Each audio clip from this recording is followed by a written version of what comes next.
বাংলাদেশের দুঃসময়ে সাহায্যের হাত বাড়িয়ে দিল ভারত। মর্মান্তিক বিমান দুর্ঘটনায় দ্রুত এবং উন্নত চিকিৎসা পরিষেবা দিতে ঢাকার পাশে দাঁড়ালো ভারত।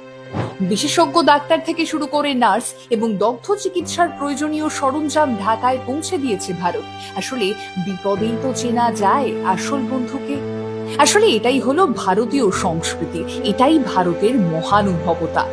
গত সোমবার বেলা 1:18 নাগাদ চীনের তৈরি F-7 BGI যুদ্ধ বিমান ভেঙে পড়ে বাংলাদেশের স্কুলে, আর নিমেষেই গোটা এলাকা ছেয়ে যায় কালো ধোঁয়ায়। জানা গিয়েছে ওড়ার 12 মিনিটের মধ্যেই ঘটেছিল এই মর্মান্তিক পরিণতি। রাত গড়িয়ে যাওয়ার পরও থামেনি উদ্ধার কাজ। মাইলস্টোন স্কুলের যে ভবনে ঘটনাটি ঘটে সেখানে 16টি ক্লাসরুম আর শিক্ষকদের 4টি কক্ষ ছিল। প্রথম থেকে পঞ্চম শ্রেণীর ক্লাসগুলোই হতো এই ভবনে। বিমানটি যখন ভেঙে পড়ে তখনও নাকি চলছিল ক্লাস। ভাইরাল হওয়া এক ভিডিও থেকে জানা গিয়েছে মাত্র 10 মিনিট পরই স্কুল ছুটি হতো। স্কুল থেকে ছাত্রছাত্রীরা বেরোলো বটে, তবে ঘরে ফেরা আর হলো না তাদের। জীবন কতটা নিষ্ঠুর, তাই না? মাত্র 10টা মিনিটের ব্যবধান, হয়তো বেঁচে যেতে পারত অসংখ্য ফুটফুটে প্রাণ, কিন্তু তার হলো কোথায়? এক নিমেষেই কোল শূন্য হলো কত মা বাবার, চোখের নিমেষে হারিয়ে গেল কতগুলো নিষ্পাপ প্রাণ, পড়ে রইল শুধু মাটিতে আইডি কার্ড। বাংলাদেশের উত্তরায় ঘটে যাওয়া এই মর্মান্তিক ঘটনা আসলেই কাঁদিয়ে তুলেছে গোটা বিশ্বকে। কিন্তু কিভাবে হলো এমন পরিস্থিতি? কেনই বা ভেঙে পড়ল বিমান? সেই বিষয়ে এখনো অব্দি সঠিক তথ্য পাওয়া যায়নি ঠিকই, তবে জানা গিয়েছে বিমান আকাশে ওড়ার পরই পাইলট নাকি বুঝতে পেরেছিলেন যান্ত্রিক ত্রুটি রয়েছে। তাই তার লক্ষ্য ছিল কোনো ফাঁকা জায়গায় গিয়ে বিমানটিকে অবতরণের চেষ্টা করার, কিন্তু তার হলো না। পাইলটের সঙ্গে সঙ্গে এখনো অব্দি পাওয়া তথ্য অনুযায়ী আরো 30 জন প্রাণ হারিয়েছে। আর এই খবর পাওয়া মাত্রই স্কুলের সামনে ভিড় জমতে থাকে অভিভাবকদের।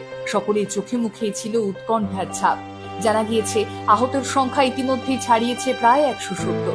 আর প্রতিবেশী দেশের এই রকম কঠিন পরিস্থিতিতে না হাত পা গুটিয়ে বসে থাকতে পারেনি ভারত। এমতাবস্থায় অনেক মানুষই মনে করাচ্ছেন প্রতিবেশী দেশ থেকে ভারতীয় পণ্য বর্জন, এমনকি ভারতীয়দের সঙ্গে দুর্ব্যবহারের ঘটনাগুলো। হ্যাঁ, এমন অনেক কিছুই প্রাপ্তি হয়েছে ভারতে, তবুও প্রতিবেশী দেশের বিপদে এভাবেই ঝাঁপিয়ে পড়ল ভারত। আসলে এটাই তো ভারতীয় সংস্কৃতি। এই সংকটের দিনে ভারতের প্রধানমন্ত্রী নরেন্দ্র মোদী জানিয়েছিলেন ভারত বাংলাদেশের পাশে আছে এবং সব ধরনের সমর্থন এবং সহায়তা দিতেও প্রস্তুত। আর এরপরেই ঢাকার পক্ষ থেকে সহযোগিতা গ্রহণ করার বার্তা আসে এবং সেখানে যথারীতি পৌঁছে যায় ভারতের 2 জন বিশেষজ্ঞ ডক্টর এবং নার্সের ছোট টিম সহ মেডিকেল ইকুইপমেন্ট। এবং প্রয়োজনে ভারতের থেকে আরো ডাক্তার এবং নার্স পাঠানোর প্রক্রিয়াও জারি রয়েছে বলেই জানা গিয়েছে। আসলে ভারত বিপদে বন্ধু হতে জানে, অন্যের দুর্দিনে হাসতে নয়, পাশে দাঁড়াতে জানে। ভারত মানবিকতা জানে, জানে ভালোবাসতে। এই সময় মতবিরোধ নয়, এই সময়টা প্রতিহিংসার নয়, এই সময়টা শুধুই পাশে দাঁড়ানো। ছোট ছোট ফুলের মতো তারা হয়ে যাওয়া নিষ্পাপ শিশুগুলোর মা বাবার এবং পরিবারের প্রতি সমবেদনা রইল। আর যারা আহত তাদের দ্রুত সুস্থতা কামনা করে তা মহামন্ত্র।